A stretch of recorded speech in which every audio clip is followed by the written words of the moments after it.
Salam, bugün İngiliz futbolçu Wayne Rooney'dən qısaca danışacağıq. Bəs Wayne Rooney kim idi?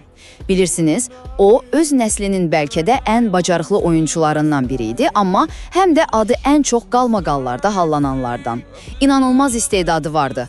Amma bu istedad tez-tez o qalmaqalların, bir də o mürəkkəb xarakterinin kölgəsində qalırdı sanki. Gəlin baxaq onu fərqləndirən əsas məqamlara. Birincisi, Rooney'nin hekayəsi lap əvvəldən, yəni uşaqlıqdan istedadla aqressiyanın qəribə bir qarışığı olub. Təsəvvür edin, qapıçıların başı üzərindən aşırıb qol vuracaq qədər texnikalı, amma eyni zamanda əsəbləşib divarları təpikləyəcək qədər də, deyək ki, çılğın idi.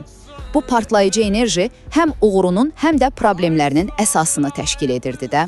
İkincisi, Manchester United dövrü.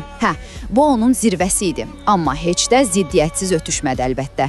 Klub tarixinin bombardiri oldu, rekord qırdı, amma məşhur Sir Alex Fergusonla münasibətləri həm çox dərin hörmətə söykənirdi, həm də ciddi mübahisələrlə doluydu.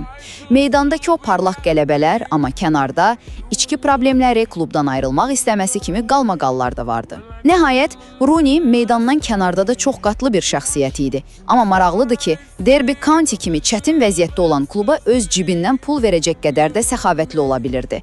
Şeir yazdığını bilirdiniz. Amma digər tərəfdən qumarda böyük məbləğlər uduzması kimi ciddi qüsurları da vardı. Bir sözlə, Wayne Rooney istedadı qədər mürəkkəb xarakteri və qalmaqallarıyla da futbol tarixinə düşmüş, həqiqətən unudulmaz, amma çox ziddiyyətli bir simadı.